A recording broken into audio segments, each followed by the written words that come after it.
Assalamualaikum warahmatullahi wabarakatuh. Bersama saya, Ria Linda Azani. Di sini saya akan menjelaskan tentang arsip dan kearsipan. Lanjut.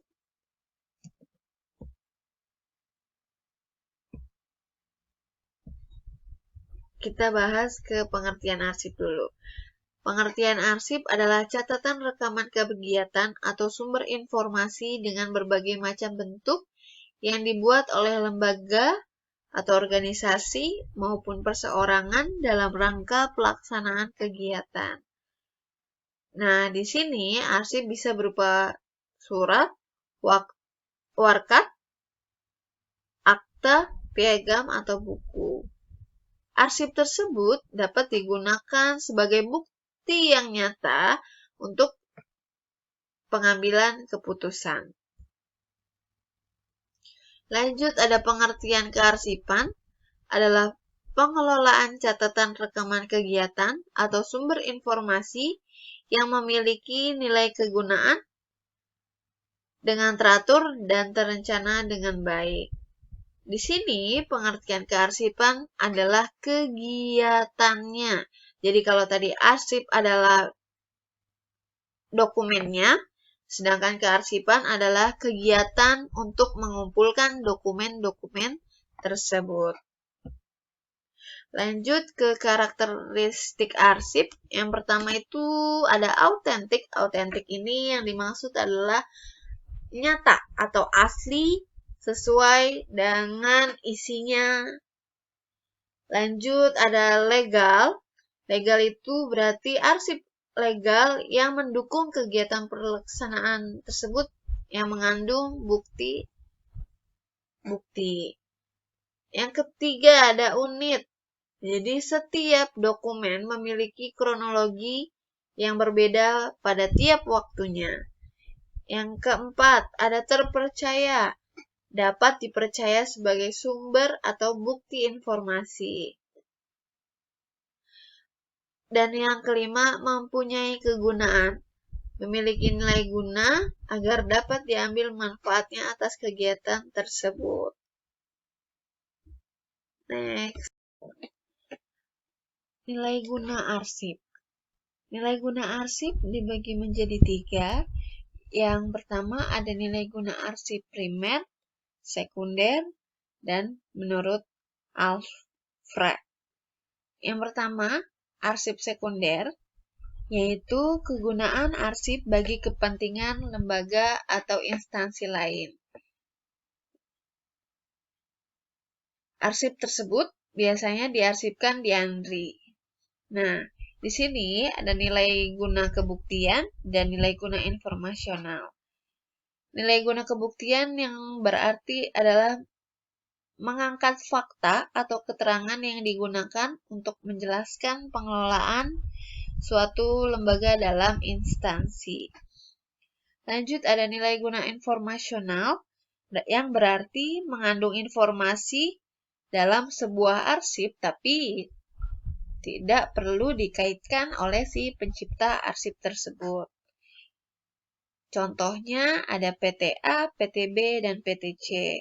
Ketika PTA membutuhkan informasi mengenai PTB, PTA tidak perlu langsung untuk meminta dokumennya ke PTB, tapi PTA hanya perlu mengunjungi PTC atau yang biasa disebut ANRI untuk mengambil dokumen tersebut.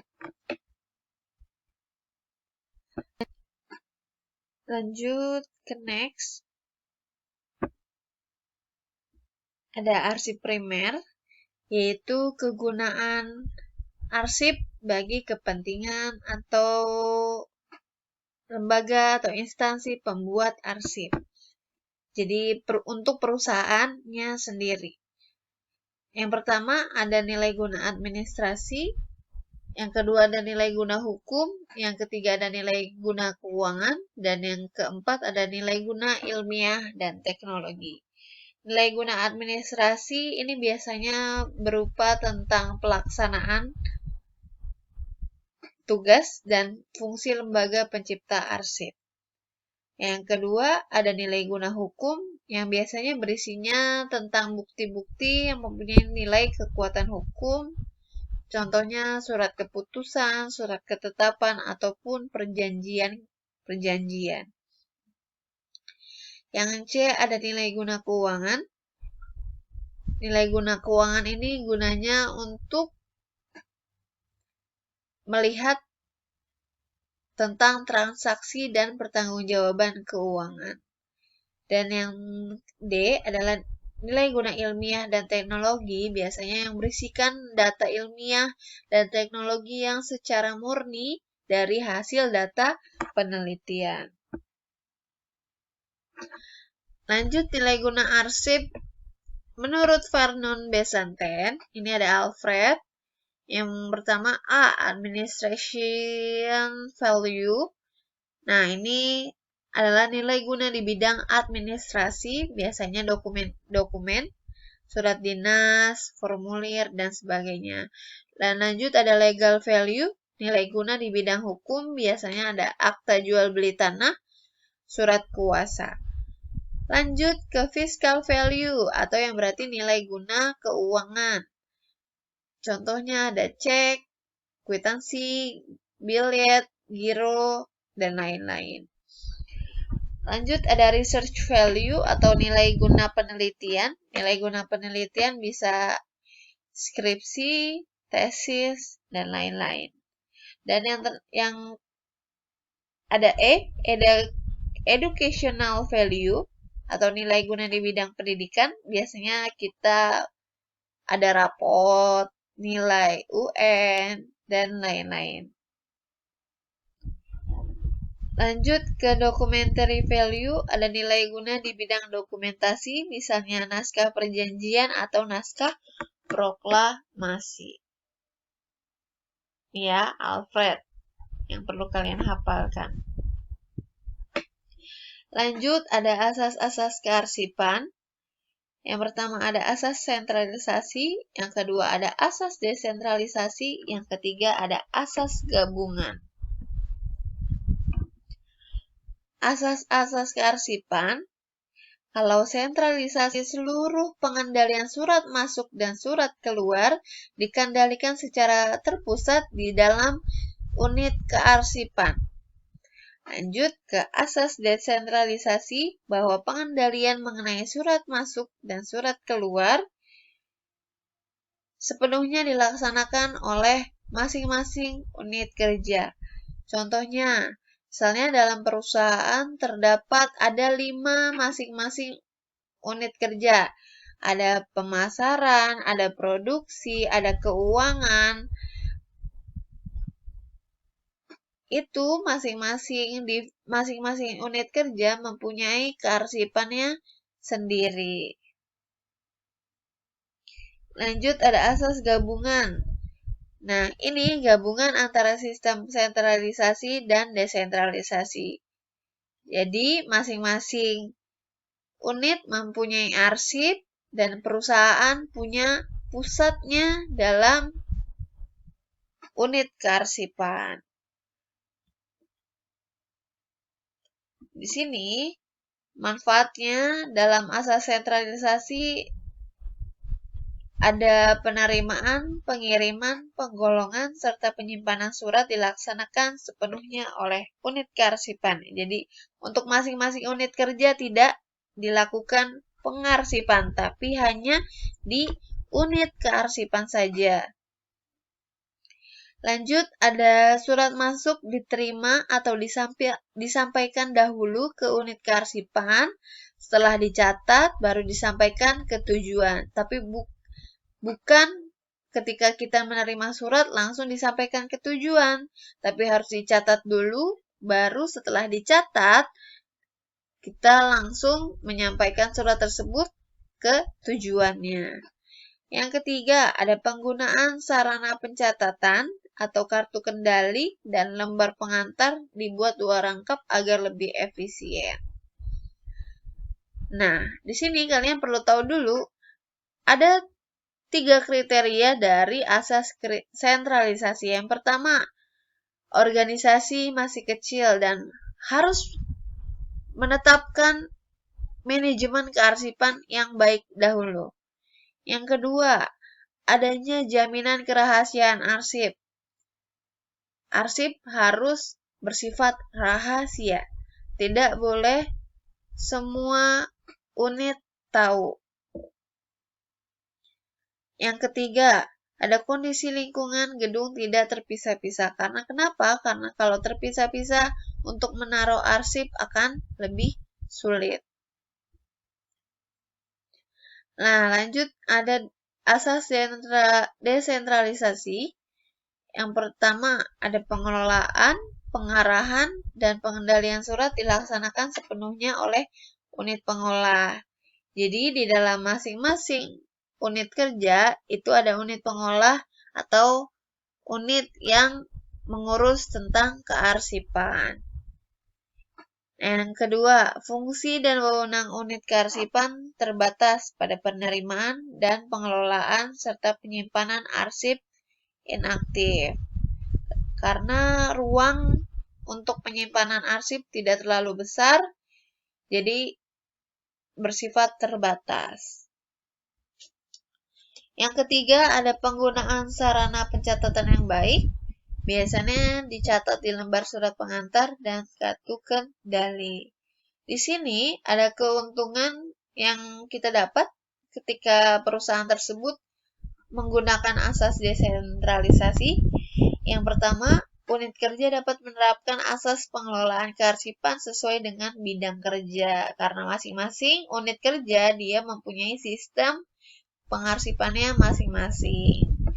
Yang kedua, proses kerja lebih lancar karena arsip mudah ditemukan dengan cepat. Kita tidak perlu jauh-jauh mengambil arsip ke pusat unit kearsipan, tapi untuk masing-masing unit kita perlu hanya mengunjungi unit tersebut. Lanjut, ada penetapan nilai guna arsip lebih tepat. Yang keempat, setiap karyawan akan lebih berkembang pengetahuannya mengenai kearsipan. Lanjut, ada ke asas gabungan. Tadi ya, di dalam asas gabungan ini menerapkan adanya asas sentralisasi dan desentralisasi. Asas gabungan mempunyai keuntungan dan kelemahan. Yang pertama, adanya keseragaman prosedur dan tata kerja. Yang kedua, proses kerja lancar karena arsip aktif berada di unit pengolah. Yang ketiga, lebih mudah dikontrol dan dipelihara. Yang keempat, jumlah pegawai di unit kerja dapat bertambah. Yang kelemahannya, yang pertama, dengan pengelolaan arsip di dua tempat yang berbeda, diperlukan banyak peralatan untuk menangani arsip tersebut. Contohnya, kita mempunyai dua ruangan, kita mempunyai dua filing cabinet, dan semuanya berarti bersifat double. Lalu, biaya yang mahal dan harus ada orang yang banyak untuk menangani arsip tersebut.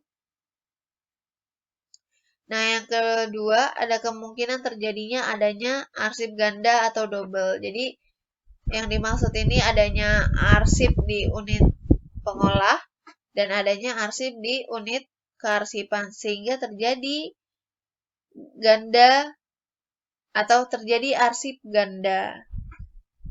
Yang ketiga, tenaga kerja arsip dibutuhkan lebih banyak. Tadi ya, udah dijelasin.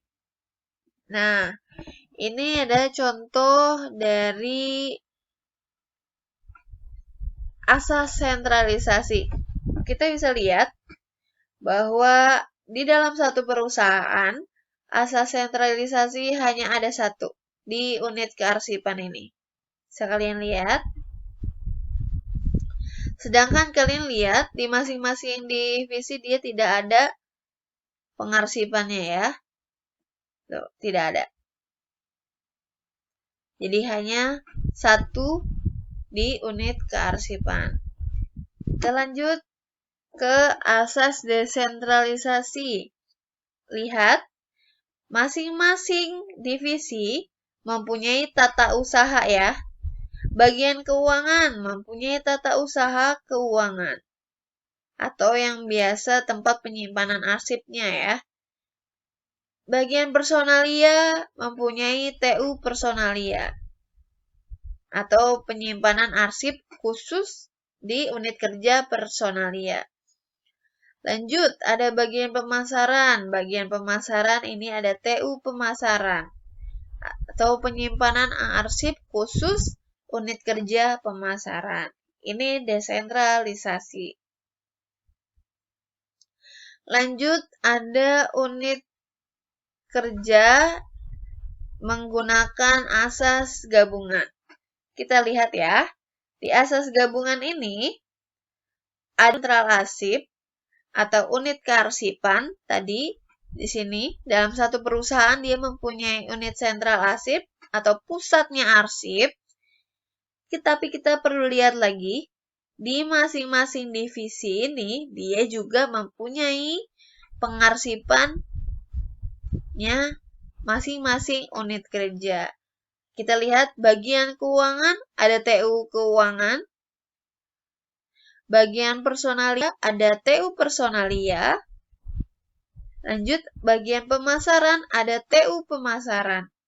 Tetapi ini semua antara TU keuangan, TU personalia, dan TU pemasaran harus melaporkan seluruh arsipnya ke unit sentral arsip tersebut. Jadi dia adalah pusatnya penyimpanan arsip. Oke, lanjut ke daur hidup kearsipan. Prosesnya arsip ini bisa dibilang oleh namanya daur hidup kearsipan. Yang pertama ada penciptaan arsip. Penciptaan arsip berarti proses pembuatan arsip tersebut. Lanjut ada pengurusan dan pengendalian setelah adanya arsip tersebut. Ketika ada surat masuk ataupun surat keluar, kita perlu mencatat dahulu arsip tersebut. Ya, itu bisa termasuk ke pengurusan dan pengendalian.